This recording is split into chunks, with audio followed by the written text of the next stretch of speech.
Saudaraku, sebelum saya sampaikan akan firman Tuhan, saya ingin sampaikan satu, ya bukan pengumuman ya, tapi semacam penjelasan begitu. Mungkin banyak dari Bapak Ibu sekalian yang tahu tapi tidak mengerti dengan jelas akan setiap pelayanan yang Tuhan percayakan dalam kehidupan setiap kita.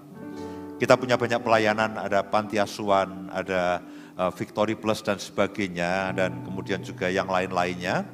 Nah, salah satu pelayanan yang saya ingin perkenalkan kepada Bapak, Ibu, dan Saudara pada pagi hari ini dan mungkin beberapa sampai dengan beberapa minggu ke depan saya juga akan perkenalkan. Nah, pagi hari ini saya ingin perkenalkan satu pelayanan yaitu Pondok Efata. Nah, Pondok Efata ini merupakan pelayanan untuk melayani orang-orang dengan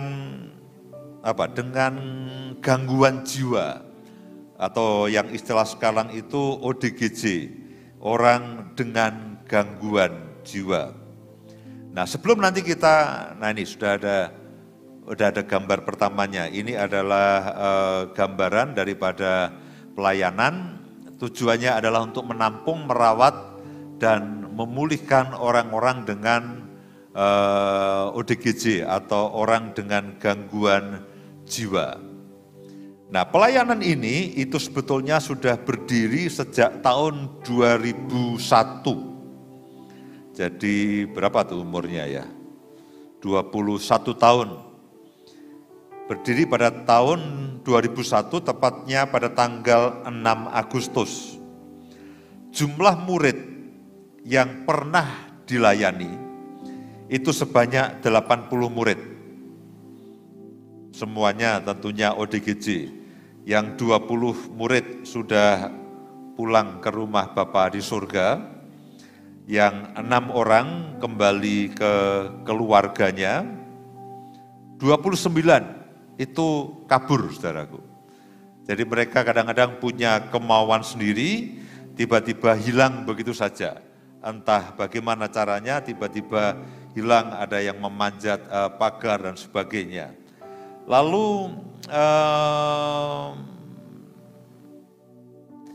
yang saat ini ada, yaitu 25 murid yang saat ini ada. Dan mereka tinggal bersama-sama dengan Adi dan Ida. Bisa tolong bangkit berdiri, Adi dan Ida, mereka adalah ini adalah keluarga Adi dan Ida, itu yang baju putih begitu.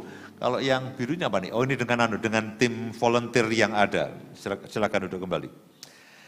Nah, kadang-kadang mereka dibantu oleh volunteer yang ada. Saudaraku, tujuan saya menyampaikan akan pelayanan-pelayanan yang ada ini adalah saya ingin saudara mengenal dengan baik bahwa kita ini urusannya tidak hanya katakanlah hari Minggu, ibadah, latihan musik dan sebagainya.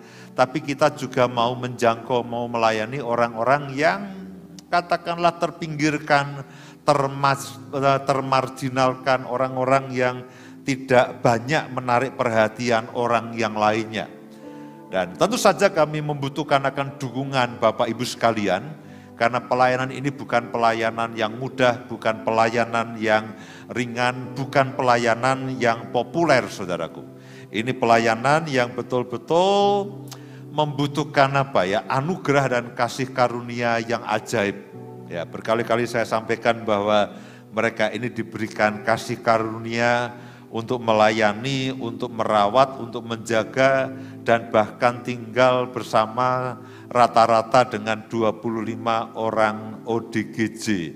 Itu bukan masalah yang mudah, itu bukan kasih karunia yang gampang atau sepele. Nah, saya ingin tunjukkan gambar demi gambar supaya saudara bisa melihat gambarannya secara real. Ini adalah pelan-pelan ya. Ini adalah Adi dan keluarga dan murid-murid yang ada.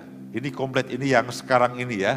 Ini yang sekarang ini bersama-sama dengan mereka tinggal di rumah mereka. Saya mendorong saudara perlu wisata rohani ke sana. Ya, jangan hanya wisata rohani ke Israel, ke tanah perjanjian, tapi cobalah wisata rohani ke sana, berkenalan dengan mereka, lalu melihat apa aktivitas mereka, sapa mereka, berkati mereka dengan yang ada dalam kehidupan saudara. Nah, sekarang bisa slide demi slide tapi pelan-pelan. Nah, ini adalah berbagai macam aktivitas.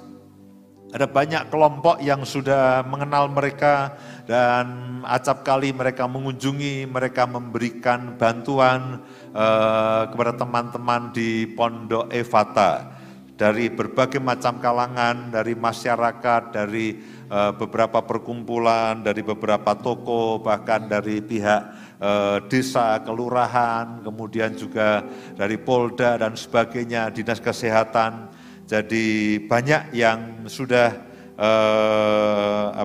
yang bersama-sama membantu akan mereka semuanya.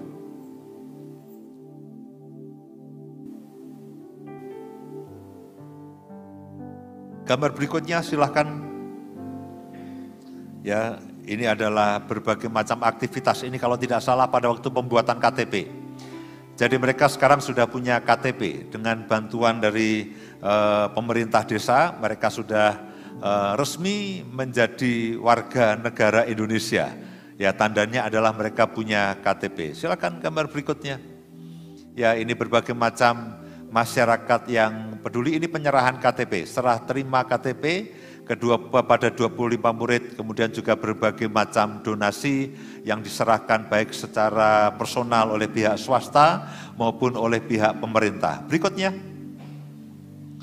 ini Ibu Gloria, ini adalah murid pertama Pondok Efata sejak tahun 2001 dan sampai sekarang. Ya, sampai sekarang masih menjadi murid dan Gloria ini yang menolong murid-murid yang lainnya, ya, meringankan beban para pelayan. Berikutnya, ini adalah kondisi before after, sebelum. Jadi pada waktu sebelah kiri itu adalah pada waktu mereka baru datang dengan keadaan, dengan dengan pakaian, dengan potongan rambut yang. Jadi ini yang baru datang, kalau ini sudah datang lama, saudaraku ya. Jangan salah paham. Loh, ini yang datang dua Pak, bukan ya. Ya, ini sebelumnya dan ini sesudahnya. Berikutnya. Nah, ini murid-murid yang bahkan mereka sudah ada yang bisa bekerja. Ada berapa ya yang bekerja di tempat yang lain ya? Ada berapa orang? Ada tiga yang mereka sudah menjadi normal dan lalu bekerja, diterima bekerja, ada yang di warung dan sebagainya. Jadi itu sebuah pencapaian yang luar biasa. Ya, ini sudah bahkan lulus apa nih ya? Lulus mantan murid Efata yang suka mengamuk, memukul, ya sempat menggelandang di jalanan, namun setelah dirawat, dilayani, diwisuda sebagai sarjana teologia. Ya, sarjana teologia. Nah, ini berikutnya, belum sebelumnya. Ini Ratna ini sekarang sebagai asisten rumah tangga di Jakarta. Kalau ini mamanya Pauline, saudaraku. Jangan salah paham ya, lain kali mungkin mesti diberi keterangan. Ini mamanya Pauline, kakaknya Bu Indah, ipar saya. Ya, jangan sampai salah paham. Senyumnya beda. Kemudian yang lainnya, yang ada berikutnya. Ya, ini juga teman-teman yang dilayani sekarang kerja di mie ayam, bakso, ya luar biasa saudaraku. Mereka melayani dan orang-orang yang dulu menggelandang sekarang menjadi normal. Berikutnya. Jadi pelayanan ini bukan hanya katakanlah sekedar kunjungan singkat atau memberi makan singkat dan sebagainya, bahkan sampai menghantar mereka ke rumah Bapa di surga, ya sampai ke pemakaman. Masih ada gambar? Terakhir ini ya. Nah, saudaraku, saya berharap saudara memahami bahwa sebagai gereja Tuhan, saya dan saudara, ya sebagai gereja Tuhan, kerinduan kita semuanya, karena itulah kita punya banyak pelayanan. Ada Pondok Efata, Panti Asuhan Harapan, sekolah dan sebagainya, lalu ada Victory Plus itu untuk menangani. Nanti minggu-minggu berikutnya kita akan tayangkan satu demi satu supaya apa? Saudara itu mengenal bahwa setiap doa kita, setiap persembahan kita itu tidak hanya dibuat untuk operasional gereja, untuk komsel, untuk persembahan dan sebagainya, tapi setiap yang saudara dan saya tabur itu juga untuk melayani orang-orang yang terpinggirkan, orang-orang yang termarginalkan, orang-orang yang katakanlah terbuang. Orang-orang yang katakanlah terbuang. Nah, kita bersyukur bahwa ada begitu banyak pihak yang juga ambil bagian di dalam pelayanan ini, dan saya tidak ingin saya dan saudara justru yang kita katakanlah yang memiliki ini bahkan tidak ingat. Ya, bahkan tidak ingat, saudara tidak kenal Adi dan Ida itu siapa, saudara tidak kenal anak-anaknya, saudara tidak pernah berkunjung ke sana. Menurut saya ambillah waktu untuk berkunjung ke sana. Pak, saya takut. Ya, saya juga takut, saudaraku. Nah, saya juga takut. Saya udah lama tidak berkunjung, tapi di dalam doa saya selalu berkunjung tiap hari. Ya, saudara datang ke sana dengan teman-teman konsel, berkatilah mereka. Ya, mereka sudah baik, saudaraku. Pagi mereka menyembah Tuhan, memuji Tuhan, makan, mereka semua bersih-bersih, sudah layaknya seperti orang normal. Nah, saya ingin saudara itu tahu bahwa gereja di mana saya dan saudara ini berada, itu kita bukan hanya merawat orang-orang yang baik, orang-orang yang normal menurut pemandangan orang, tapi juga orang-orang dengan situasi yang sulit, itu juga kita layani. Dukung mereka dalam doa, bantulah.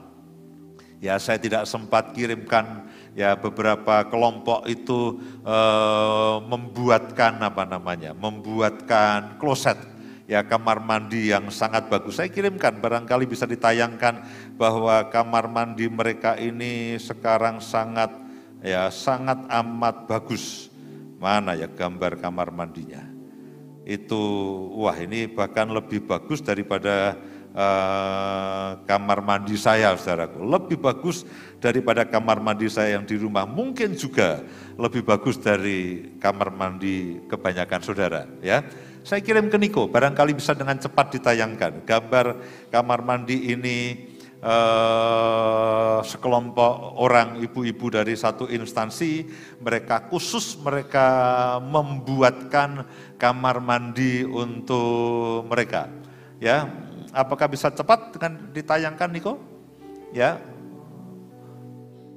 Oke, kita tunggu sebentar. Sudah? Belum? Ya. Tunggu beberapa saat. Sudah. Nah, saudaraku, ini kamar mandi mereka, saudaraku. Ini kamar mandi mereka. Kalau kamar mandi saudara jauh lebih jorok maksud saya, lebih jorok dari kamar mandi mereka, ya ini, cuma saya nggak tahu mereka sudah biasa dengan kloset duduk atau tidak. Susah untuk membiasakannya ya. Nggak bisa Pak kalau duduk nggak keluar ya. Ya, tapi inilah kondisi mereka. Ada begitu banyak orang yang peduli, ada begitu banyak orang yang memperhatikan akan keadaan mereka. Kita bersyukur nanti minggu demi minggu saudara akan mengenal, jangan sampai saudara hanya kenal jemaat ini hanya dari pendetanya, hanya dari pelayanannya, hanya dari gedungnya, hanya dari LED-nya yang bagus. Kita punya pelayanan-pelayanan yang betul-betul menyentuh akan masyarakat yang terpinggirkan bahkan termarginalkan.